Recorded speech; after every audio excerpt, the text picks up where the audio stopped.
tiniyak ni Pangulong Ferdinand R. Marcos Jr. na wala pang masyadong epekto sa ekonomiya ng bansa ang nangyayaring tensyon sa Middle East. Pero mahigpit na pinapantayan ng pamahalaan ang presyo ng langis. Si Mela Lesmora sa report.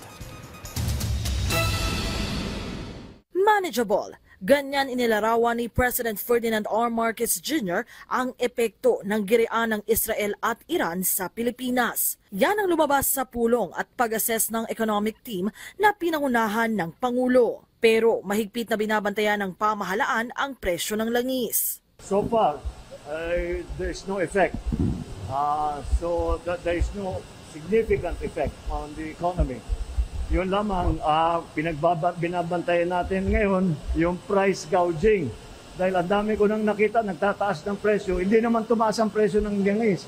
So yun ang babantayan natin ngayon. Yeah, that's what we are going to watch. Dagdag pa ng Pangulo kung tutusin, hindi halos gumalaw ang presyo ng krudo sa world market. Mula sa $79 per barrel ay bumalik sa $69 per barrel ang oil price matapos ang ceasefire ng Israel at Iran. Nilinaw din ng Pangulo na ibabatay ang pamamahagi ng fuel subsidy sa aktwal na galaw ng presyo ng petroleum products sa merkado. Kung hindi nagbago yung presyo, then we do the same like before.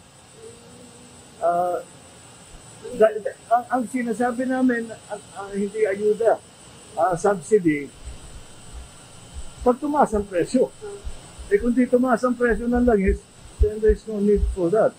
We can proceed, we can do business as usual. The price of oil has not gone up. So we do not need to talk about the subsidy yet.